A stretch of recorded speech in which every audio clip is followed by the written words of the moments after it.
Evil Within. This is a video game by, I believe, the original creator of, like, Resident Evil 4, like, back to the old school third-person horror that everybody loved. Now, I, myself, didn't play any more Resident Evil than, like, the free demos that they had on 360, so I will not be able to compare this to that.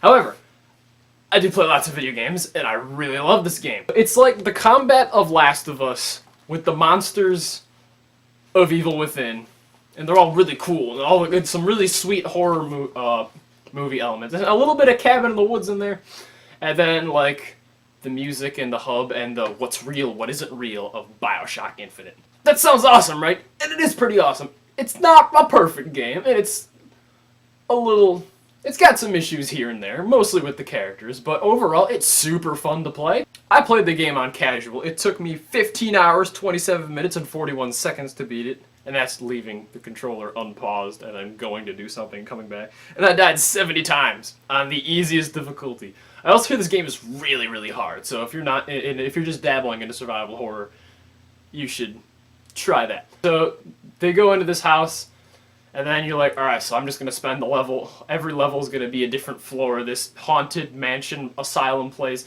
and I'm going to try to get out of the house. That's not even close to what happens. You're out of the house in the second level, and you're like, oh, I don't know where this game is going. Sometimes you're in the hospital, sometimes you're underground, sometimes you're in the cemetery, sometimes you're going through the city, which is like after this ginormic earthquake thing. So the combat, it's third-person shooter, so you got your crossbow and your revolver and your shotgun, and you can set up your crossbow traps. So the crossbow is the versatile thing in this game. It feels a lot like The Last of Us in the terms of, like, you have to conserve ammo, and you got an axe that you could pick up, and that's like an instant kill.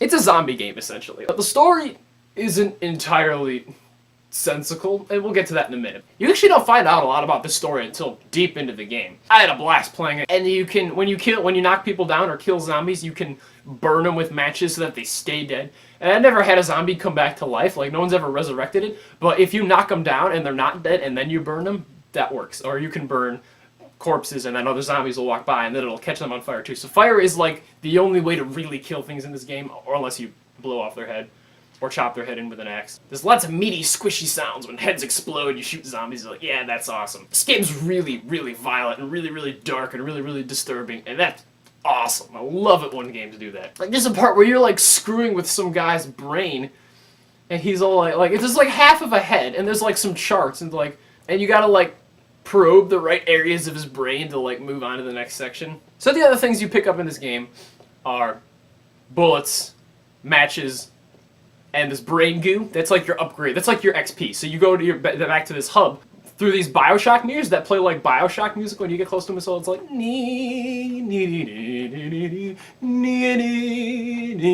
that sounds really cool. That was just eerie and nicely done. And then they crack it, and you can like, and then you're back in this hub. And this hub is like these couple rooms of this insane asylum. And then there's this nurse Becky. Apparently her name is Tatiana, but I didn't find that out until like halfway through the game. So I called her Becky. Her name is Becky. I'm like, hey Becky, what's up? She's your save. So she's got this clipboard, so you sign it, and that's how you save the game. There's this other, like, electroshock chair. You, like, strap yourself in, and that's how you upgrade. You go, like,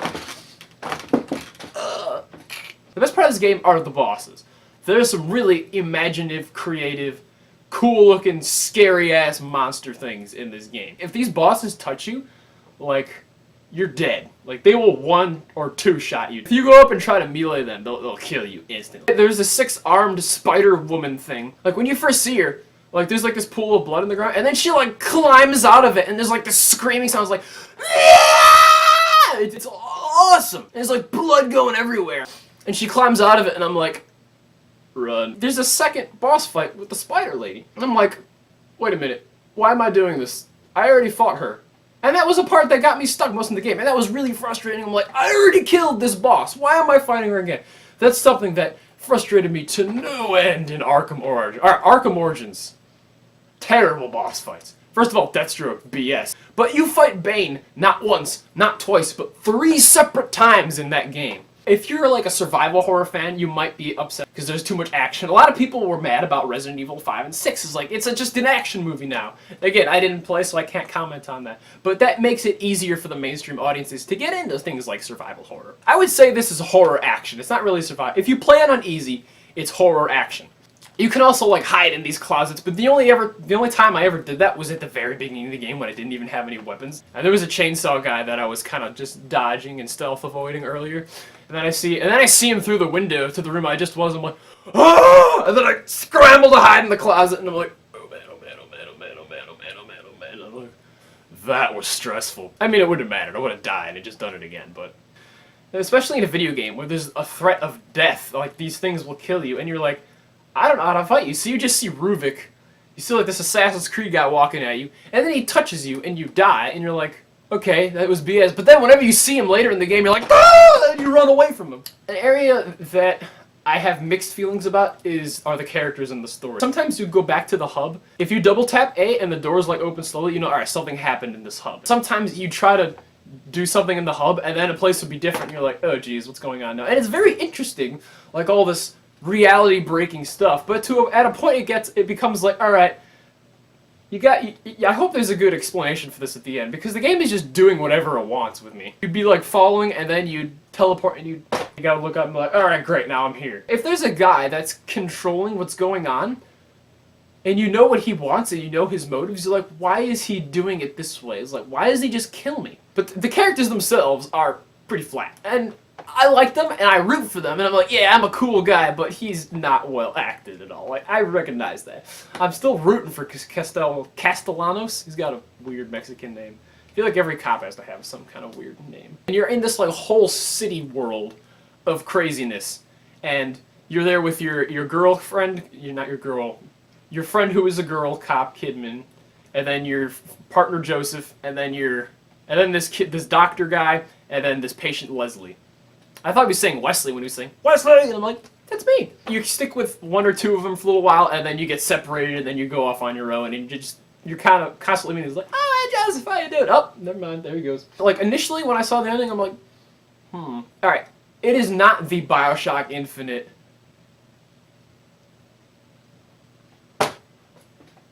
reveal that I think it could have been, but it's still like, oh, okay, so like it doesn't all make sense, but it's still cool. Like it fits well enough. It's just not mind blowing. I wish it had ended on more of a note, because that's something that was going for the whole game. Was this what is real? What is it?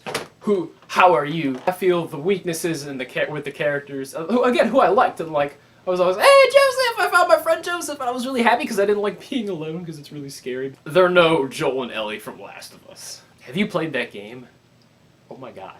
Tears. So that holds it back a little bit from the 9. I feel this game could have got it a little bit better, but this is still a really just great game. Solid game. I gave it back to Gamestop because I beat it in a week. And did you know? Alright, people hate on Gamestop. If you buy a game pre-owned, you can return it within a week for a full refund. And if you're fast enough, you can play and beat games for free. Just recycle the same $20, $30, $40. So nobody tell me GameStop rips you off with a policy like that, alright? So if you like this and you want to see more, you can click right here and get Thompsonized. Boo doo doo doo doo doo doo doo doo.